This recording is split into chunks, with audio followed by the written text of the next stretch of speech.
Hey everyone. So today, we've got the 6 month anniversary of Donald Trump being sworn in, but that's still actually not even one of the best stories going on in the world at the moment. Um, we'll kind of get into a little bit more, let some people hop in here real quick. But I, I can't help but think that one of the funniest stories in the world today is the fact that Donald Trump Jr. and Eric Trump, according to a report, interview in People magazine with some of their uh, friends, um, is that they're absolutely miserable. They're miserable with their dad being president. They're miserable with all the public scrutiny. They're just miserable. And they can't wait for the Trump administration to be over. To that, I think most of us, according to polls, would absolutely agree with. But the bigger issue, not just that they're miserable, but it's that who cares? I mean, really, are we supposed to empathize with these two guys, Eric and Don Jr., when they're claiming to be miserable from their dad's presidency? Because they're not miserable because the guy wants to take health care away from 32 million people. They're not miserable because he wants to give tax breaks to millionaires and billionaires while screwing over the working elite. They're not miserable because of all the proposed budget cuts to things like after school programs, food stamps, and Medicaid and Social Security disability benefits. No, no, no, no. They're miserable because for once in their miserable lives, the public, the press, the media is actually paying attention and shining a bright spotlight on the horrible things that these two men have done for basically their entire lives. It's not just the fact that, oh, he met with Russia. It's the pictures of these two idiots out there holding up endangered big game animals that they've shot down. The fact that they've been literally taking money away from charities that was supposed to go to kids with cancer and instead funneling it back into their own organizations. So, I have no sympathy for these guys. Jesse Gordon right here says they're only miserable because people are scrutinizing their corruption. And that is absolutely right. That's why they're so unhappy. They're unhappy about the fact that they can't just go live their little corrupt lives in the shadow of their father and do whatever the hell they want. Now they have to answer for it. And that's what happens when your dad is president, or hell, even when your uncle is president. You have to basically go under the microscope, and everything you've ever done is going to come out. Is it fair? I don't know, maybe to an extent, depending on the person, depending on their age. I personally didn't feel it was appropriate whatsoever for people to go after Sasha and Malia Obama. These kids were in middle, elementary, and high school. There's a point where you have to lay off. But these men are professionals. They're adults. They've made their own decisions. So they, deserve the scrutiny. Even if they weren't the president's sons, they would still deserve this kind of scrutiny because of what horrible people they are and the influence that they did have even before they came into politics. Again, these are guys that operated absolutely in the shadow, and they deserve everything they're getting at the moment, including hopefully a visit from the special prosecutor for their potential involvement, or at least Don Jr.'s definite involvement in the whole Russia scandal. I can point out 10 times Farron has been wrong. Go for it. Everybody's waiting, buddy. We would love to see that. Somebody more intelligent asks, will Pence be president this time in 2018? And Matthew Graff's asking, do you think impeachment will ever happen? It absolutely could, but it's going to take a lot of things, unfortunately. It's going to take probably a Democratic-controlled House, either that or massive, massive, massive public backlash forcing the Republicans to do something about this, or just the most possible damning evidence ever, to which Republicans could not possibly ignore. They would have to say, we're in a rock and a hard place.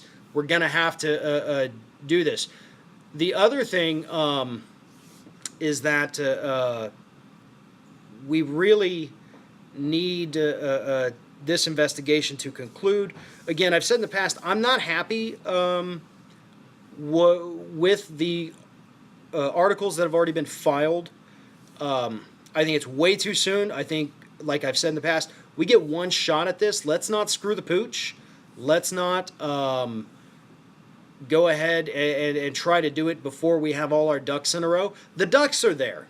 I mean, there is no telling what Mueller has already found out. We know what has already come out, and again, it's likely probable that he has far more than any of us know. So I think we've got to wait for that. But is impeachment possible? Yes. Is it going to be a tough road? Unfortunately, also yes. So we can we'll have to wait and see. Unfortunately, and that's where we are today. It's possible. It's a long process. It's going to take a while. It's going to take a lot of hard work. It's going to take the public mostly. People getting involved, getting out there, calling for the impeachment, making the phone calls. That's what helps stop the Republican health care plan, and that's what it's going to take for this to happen. I find it really interesting, though. A poll showed that 1/3 of Trump supporters are so stupid they don't understand or they don't believe that Donald Trump Jr. ever met with Russians. Even though he literally admitted it, he literally gave us the evidence, and they still don't believe it. I mean, how much more is it going to take for these people? What kind of evidence do you need? Even when the person says, yeah, I did it, here's the evidence. And the Trump supporters, 1/3 of them are still like, no, he's lying. It's fake news. He's fake news now. I mean, come on, guys. At some point, you got to wake up, open your eyes, and understand that you're wrong. You've backed a loser. You've backed a bully. You've backed someone that the majority of people, not just in the United States, but across the planet, do not like. He has 0 major legislative accomplishments under his belt 6 months in. He's tweeted out nearly 1,000 times since being sworn in. Told, I think, about 836 lies, according to the Washington Post fact checker, which is 1 lie every 4.6 lies every day. And yet you are so weak-willed that you're willing to say, well, I still like him. Come on. Go do something better, more productive with your life. Question here, Farron, do you think you can tell us what evidence can lead to Trump's impeachment, just so these ignorant trolls get it? First of all, ignorant trolls will always be ignorant trolls. They will never change their mind based on facts. If they did, they wouldn't be ignorant trolls already. But it's going to take a money trail. Trump said in a recent New York Times interview that he does not want Mueller looking into his finances. He better not. That's the red line. Do not cross and look over at my finances. And that's probably where Mueller needs to go. If an FBI investigator, Mueller's not FBI, but if any kind of investigator came up to you and said, all right, I'm going to invest you, and you say, okay, that's fine. Don't go look in that locked trunk over there. Just whatever you do, don't open that. Probably a good indicator that you need to go open up the trunk. So it's gonna take the money trail. We need to know if there is any kind of tit for tat. Intent is there. We have the intent. Trump Jr.'s emails prove intent. There's no question about that. He said, heck yeah, I want to meet with you to get this information. It would take, a special kind of person to say that that's not intent. So Mueller, however you say it, I hear most people saying Mueller, has to get those finances, has to find them, and we'll go from there. I think there's obviously some things that are hiding in there, which is why Trump has not released his taxes, why he continues to refuse to. The only other president in modern history to do that is Nixon. So draw your own conclusions from that. Garrett Bailey says, do you think Russiagate is the Watergate of our day, or worse than Watergate and other scandals we have witnessed like Iran-Contra, etc.? That's a tough one, really, really is.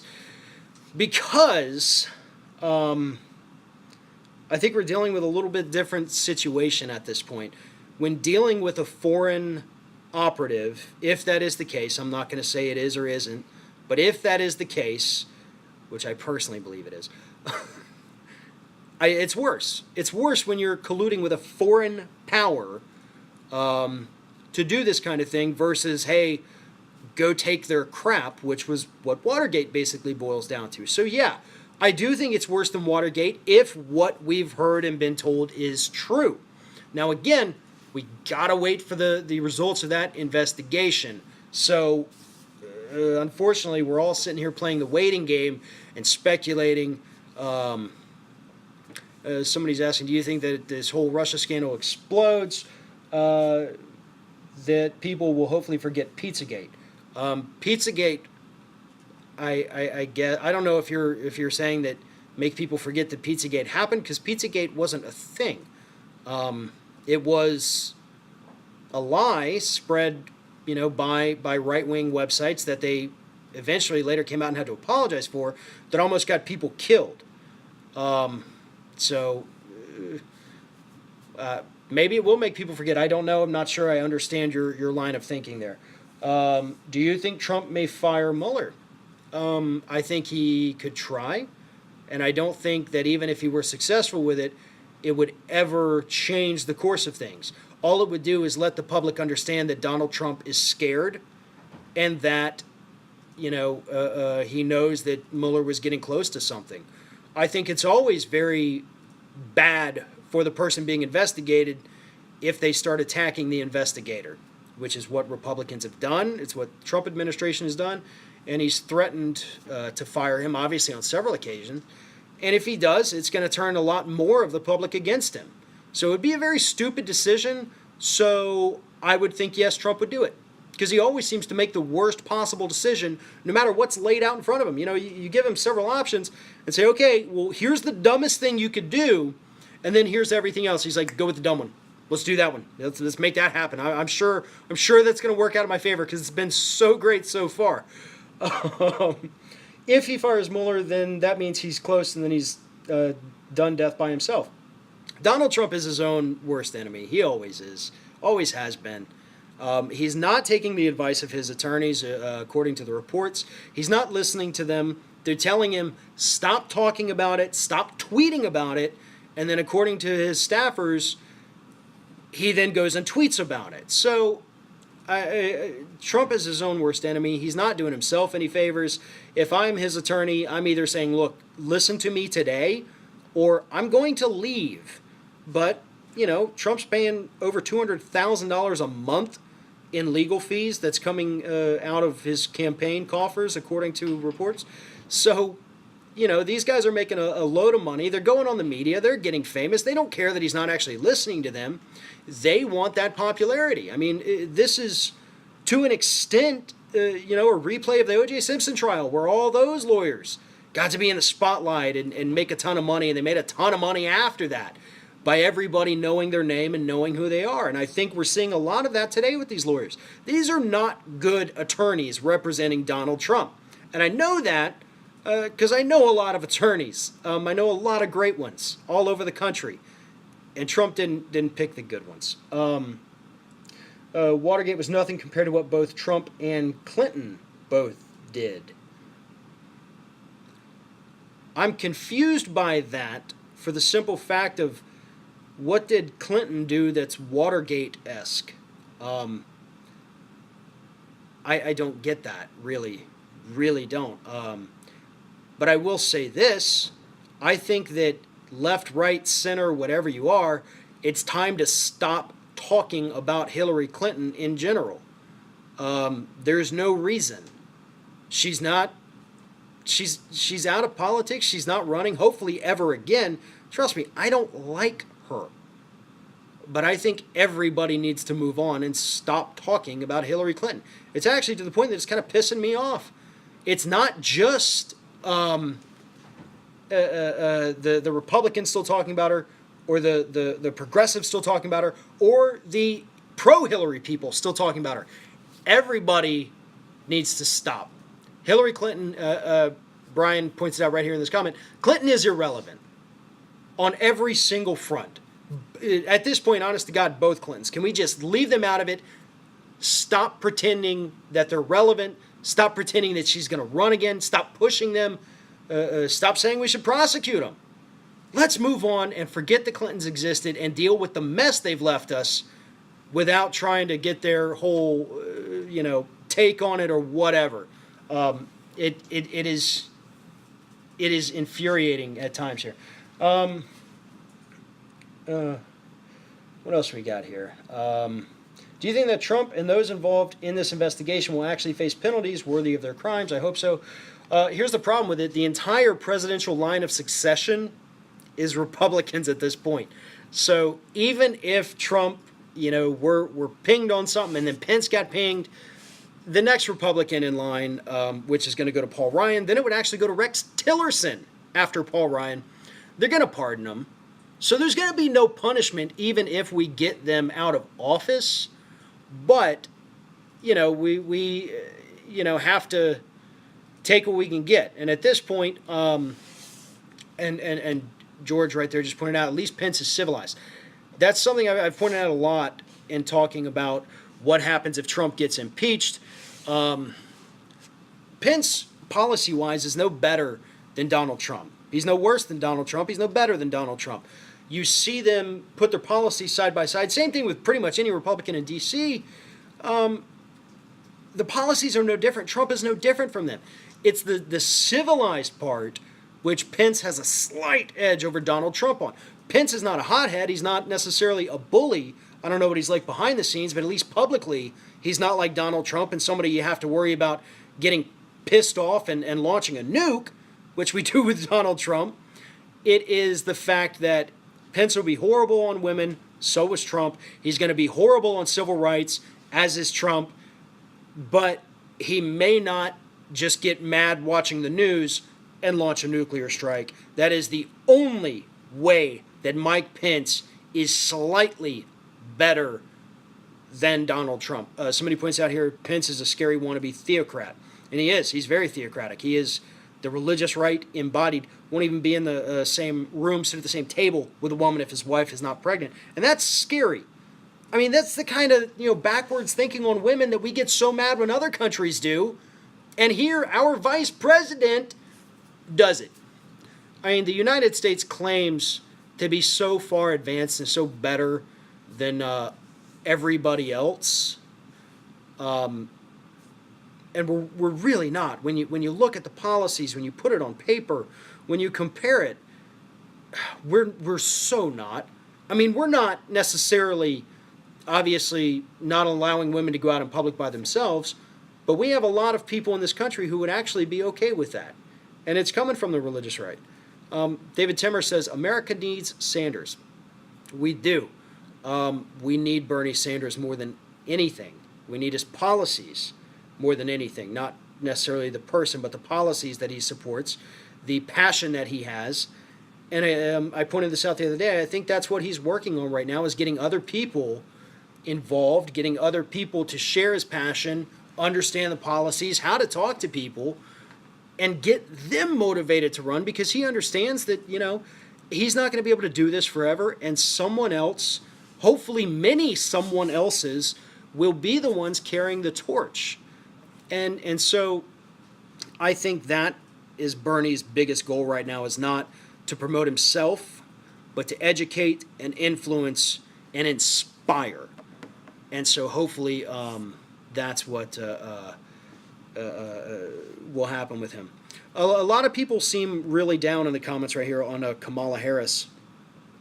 I haven't been entirely disappointed with her so far. Her campaign finances, fairly decent. So, I think obviously she's fairly new. We need to see a little more from her. But I'm not willing necessarily to write her off immediately. Um, so, I'm not willing to throw my unbridled support behind her, but I'm also not willing to say that she's a horrible person yet. Again, need a little more evidence from me personally. Do you think, given the terrible job Trump has done, that he will be the last Republican president? Unfortunately, not. They're going to keep going. I mean, look at how horrible they've been over the last few years and still somehow managed to keep a majority in the House, a majority in the Senate, and win the White House. And all the state governments. I think 33 states completely under Republican control. I mean, that's, for a party that people claim to hate so much, for a party that's accomplished so little for the working class and everything for the top 1%, for them to continue gaining power in this country, to me, blows my mind. And it also shows me that a lot of people who say they hate Republicans are hypocrites. Because they're like, man, I hate those Republicans, right? Let me just go vote for every one of them down the line. It's one thing, for people to say it in public, but you got to carry it out behind closed doors too. So it's kind of popular to hate Republicans. But at the end of the day, you've got to do it in the ballot box, because that's the only place. I just caught a comment here. Why don't you ever disclose that RT pays you? Because RT has never paid me. I've never gotten a dollar from them at all whatsoever. I've appeared on their shows, and that's about the extent there. I don't get paid from them in any way, and I've mentioned that several times because for some reason people want to keep asking about that. I work for Ring of Fire. I don't work for RT. I work for, where I am here. This is not RT. Sorry. Every Trump supporter knows what they're... Okay. Glad I stopped reading that one. Both parties suck. Labels mean nothing. Wake up, people. It's all about the donors. That's actually true. We do not, at this point, really differentiate very much between the two parties. They're both corporate owned. They're both taking obscene amounts of corporate money for the most part. Obviously, the majority of that is going to the Democrats, most of them. There are some that are still fighting for people, obviously. But here's the thing, and this is what's interesting when you actually start doing the research on it. The Democratic Party, their top two donors for decades were trial lawyers, not defense attorneys, trial lawyers, the people who go and defend people against the actions of corporations, and labor unions. Trial lawyers and labor unions. Two of the best groups in this country out there fighting for the rights of people, with the top two donors of the Democratic Party, until Citizens United. You know who took over at that point? Wall Street banks. Trial lawyers and unions started losing a little influence, went down the list of donors a few notches, and that's what happened. That is what happened to the Democratic Party. They lost their way. They started following the money, not just following it, chasing the money. And we've got to get that out of there. And the only way we can bring the Democratic Party back around, if it's even possible, is to get the money out of politics. If we don't get that money out, they're gone. Then they're just as bad. So we've got to have, as I've said before, 5, 6, 7 viable parties in the United States. Because right now we've got two major parties and no viable third parties. And I'm not trying to offend any third party people here. It's just that based on the record, they're not winning elections. The Green Party has lost so much power at the local level and state levels in recent years. So that's what it is. Somebody asked, why do you think we can't get better candidates? Money. Honest to God, I hate to say it, it's the money. Until we get that money out, we're going to keep having crappy candidates. Studies show that the candidate that raises the most money wins the majority of the time. Obviously, that wasn't the case in 2016 in the presidential election, but if we don't get the money out, things are just going to get worse.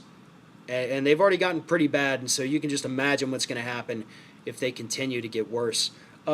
Listen, everybody, if you can, go follow me on Twitter. I'm at Farron Balanced, Farron Balanced. Also, if you're not subscribed to our YouTube channel, please go ahead and do that. Like, comment, share the videos. We love it.